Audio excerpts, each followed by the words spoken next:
E você teve episódios bem complexos aí no começo, né? Sofreu agressões, isso Foi. impactou muito na tua vida. A gente tá vendo um aumento muito grande de casos de agressão à mulher no Brasil durante a quarentena.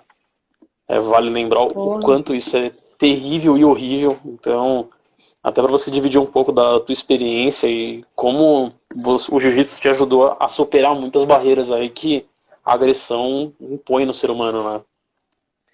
Sim, então, falando desse número que cresceu, eu estava vendo pesquisas, cresceu 30%. Então, assim, e nos países da América Latina, né? Então, se a gente parar para pensar, são mais de 10 casos por dia. Isso é absurdo. Um caso já é absurdo. Imagina mais de 10 casos por dia. Por dia. É, assim, Triste. inviável. Mas, assim, isso aconteceu comigo. Eu passei por isso antes do jiu-jitsu, né? Depois do jiu-jitsu, nada mais aconteceu. Mas, realmente, eu tive uma relação muito cedo. Muito cedo. Assim, pessoa de interior, essas coisas, você sabe, né? Tipo, começa a namorar É, bem cedo mesmo. Até por, sei lá. Mas foi muito cedo e, assim, eu sempre falo, o agressor, ele não tem perfil, sabe? Ele não tem perfil. Então, você olha, parece a melhor pessoa do mundo. Mas aí depois você vai vendo, sei lá, as coisas.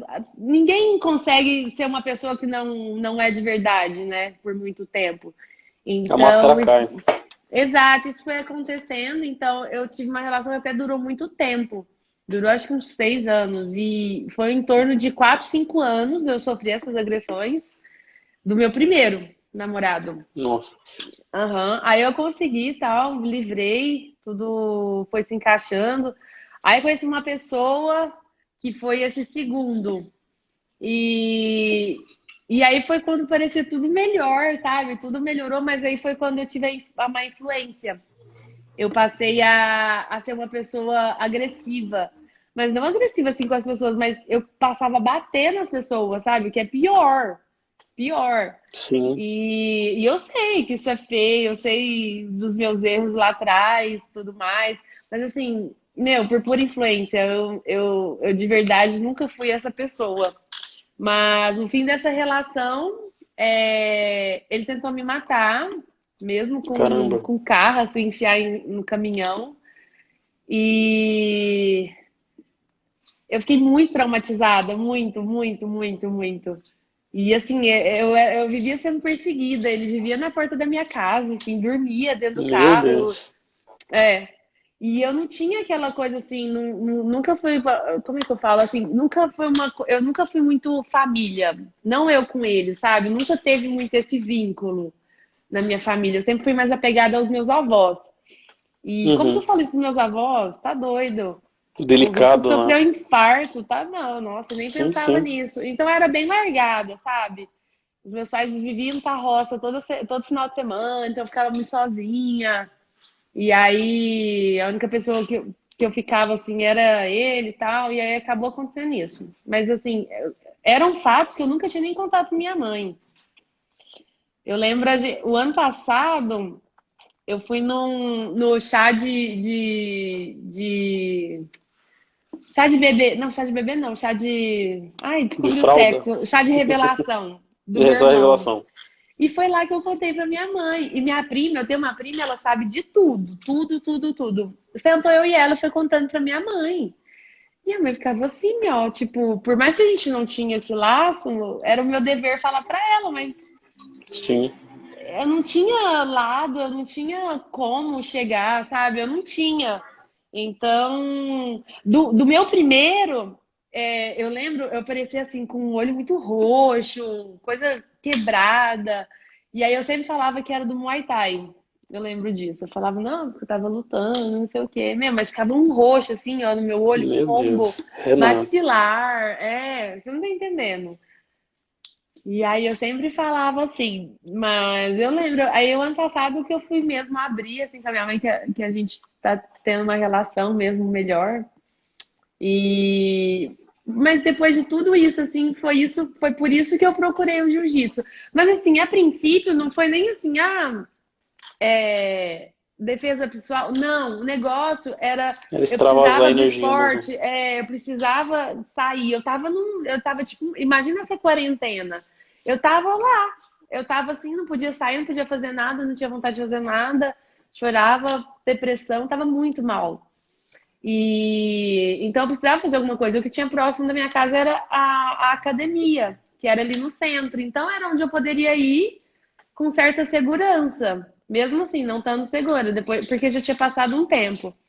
Então eu cheguei lá até, eu falei, meu professor, ele me abordou perguntando se eu estava lá realmente para treinar ou se era para agredir as pessoas na rua, ou se aquele menino podia aparecer lá, porque esse menino era bem conhecido na cidade, bem Uhum. perigoso. Então, se eu tava lá para poder, ele poderia aparecer lá, eu falei, não, não, e aí foi aí que ele acreditou e tudo começou. Mas a princípio eu não tinha assim, pensamento nenhum em tornar Não era o profissional foco. no jiu-jitsu, não. Eu não pensava em nada, ser profissional, nada, nada. Foi uma fuga. Mudar assim para São Paulo foi uma fuga. Foi uma oportunidade que eu aproveitei de um momento ruim que estava passando lá em casa, que eu sabia que meu pai ia voltar atrás, eu peguei e fui. Aí, Nossa, é, eu falei, não é é meu fácil. momento. Não, não é. Mas Não é. assim, sem lamentações, eu sempre falo, meu, é o que tinha que acontecer.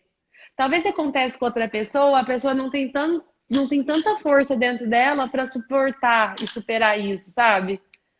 Eu sou uma Uhum. pessoa que supero muito rápido, sabe? Tipo, tem que ser muito para poder me destabilizar. Então, e eu sou calma. Então, assim, tudo foi passado assim, sem nenhum transtorno. Imagina uma outra pessoa, entendeu?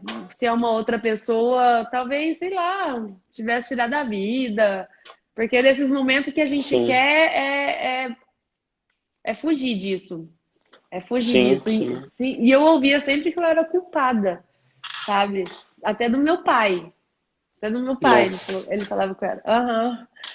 E eu acho que isso é o pior. Essa é a pior. Dos outros você pode É, escutar, porque pouco me importa a opinião dos outros, mas opinião alheia nessa mesmo. hora ou é apoio ou não precisa fazer. Não precisa ter Ou não nenhuma fala, opinião. não fala, não fala, não fala.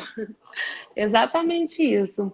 E por isso que eu fico triste com o que vem acontecendo assim, sabe, na quarentena. É bem É horrível. revoltante, né? A palavra seria essa, é bem revoltante.